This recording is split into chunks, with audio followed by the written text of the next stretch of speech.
2019 में Vivo came up with a सब brand जिसका नाम था iQOO, iQuest on and on. अब जैसे ही साल गुजरते गए वैसे ही मोबाइल्स आते गए, इसके डिफरेंट मॉडल्स हमें देखने को मिले। सबसे पहला मॉडल जो आया था वो आया था इन February 2020। अब ये मॉडल का नाम था iQOO 3। iQOO 3 में हमें Snapdragon 865 प्रोसेसर देखने को मिला अलॉन्ग विद 4400 mAh बैटरी। और जैसे ही ये मॉडल्स प्रोग्रेस होते गए वैसे ही iQOO 5, iQOO 7, इवेंचुअली हमें iQOO 13 देखने को मिला। और आज हमें देखने को मिल रहा है ये, यानी कि दी iQOO 15।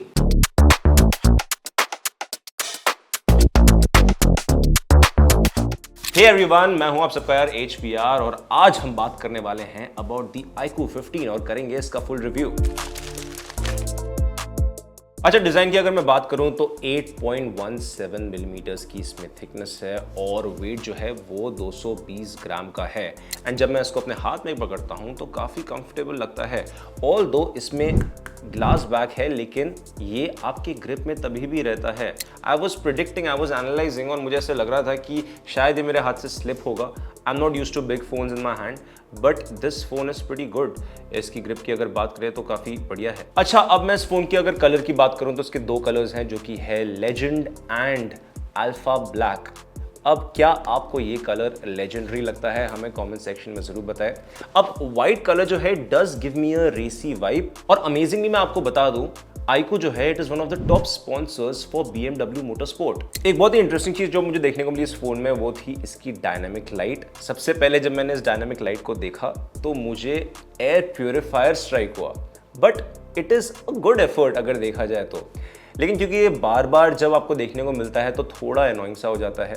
एंड ये आपको डिस्प्ले में भी देखने को मिलता है इवेंचुअली, जो कि आफ्टर अ सर्टेन टाइम ये अनोइंग हो जाता है because I want to focus on reeling, I want to focus on my content viewing experience, I want to focus on gaming. Rating की अगर मैं बात करूं तो IP68 और 69 की रेटिंग इस फोन में देखने को मिली है।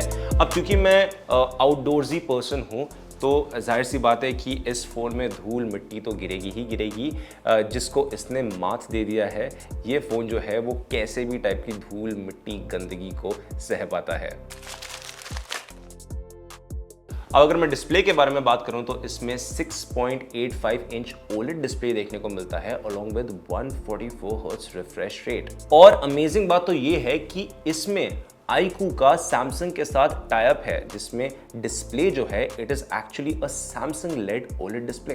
अब बात रही मेरी एक्सपीरियंस की, my experience was thrilling, specially जब मैं गेम्स खेलता हूं सच एज एसफॉल्ट। अगर मैं ग्लोबल पीक ब्राइटनेस की बात करूं तो 2600 निट्स की पीक ब्राइटनेस में देखने को मिलती है, मतलब आउटडोर में इट इज रीडेबल।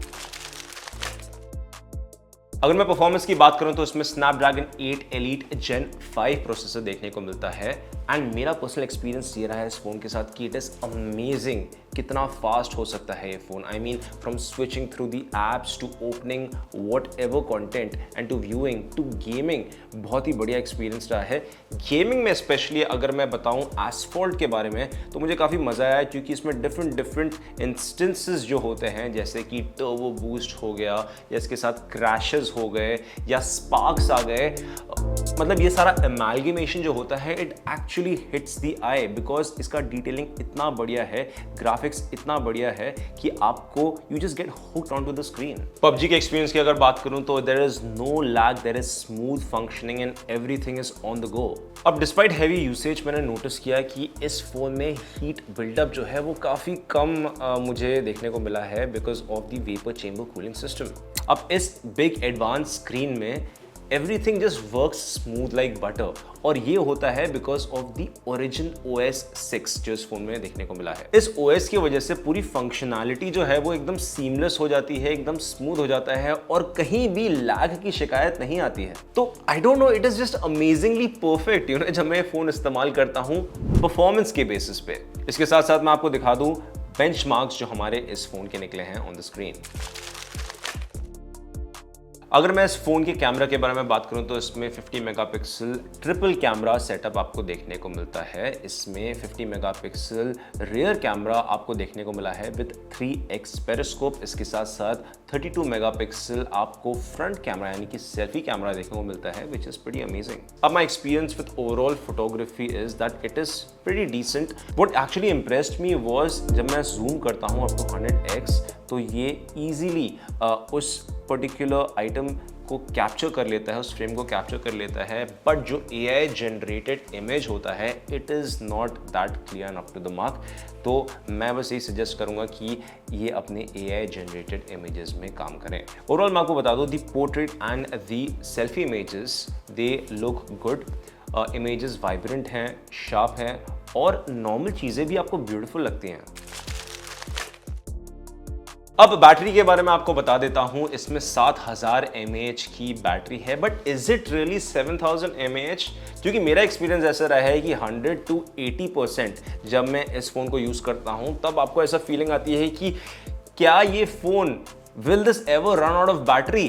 बट जब 80% से मैंने यूसेज शुरू किया और 3.5 घंटे लगातार मैं फिल्म्स देख रहा था तो मैंने नोटिस किया ये फिर सीधा 7% पे आ जाता है। अगेन ये मेरा ऑब्जर्वेशन है और इसी के बेसिस पे मैं आपको बता रहा हूँ। बट जो मुझे अच्छा लगा वो था इसका बैटरी लाइफ एक्सटेंडर। इसका मतलब ये है कि जब ये फ़ोन 0% पे आ जाता है और अब आप इसको कनेक्ट करेंगे फॉर चार्ज तो ये वापस उसी स्क्रीन पे आ जाएगा जिस स्क्रीन से आपका बैटरी 0% हुआ है। मतलब अगर आप इंस्टाग्राम में थे और कुछ कर रहे थे, रीडिंग कर रहे थे तो वापस उसी चीज पे आ जाएगा, या अगर आप व्हाट्सएप कर रहे थे तो वापस आपके व्हाट्सएप के एप्लीकेशन पे आ जाएगा। चार्जिंग की अगर मैं बात करूं तो 100 वॉट का चार्जर इसमें देखने को मिलता है and it is pretty good क्योंकि within 1 hour and 10 minutes आपकी बैटरी हो जाती है 100% तक। वर्डिक्ट मैं आपको बता दूं, ऑल्दो मैं एक कॉम्पैक्ट फ़ोन पर्सन हूं बट ये बड़ा फ़ोन मुझे काफ़ी इम्प्रेसिव लगा।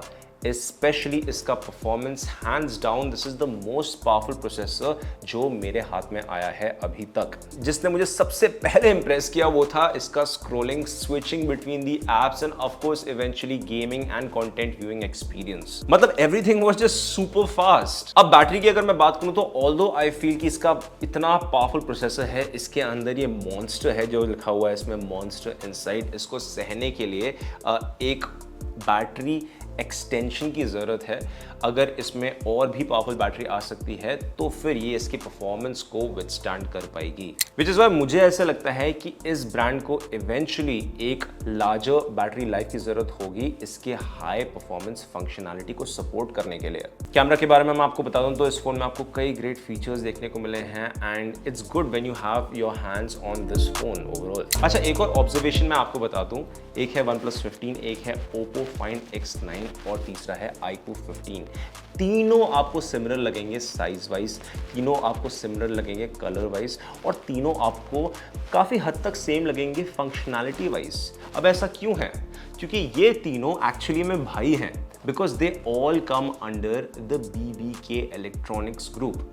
अब BBK इलेक्ट्रॉनिक्स के under Oppo, Vivo, OnePlus, Realme ऐसे ब्रांड्स आपको देखने को मिले हैं जिसमें आपको ये 3 फोन्स देखने को मिलेंगे। तो कौन सा आपको पर्सनली लगता है कि होगा द बेस्ट फोन ऑफ 2025? हमें कमेंट सेक्शन में जरूर बताएं। Follow us for more such videos.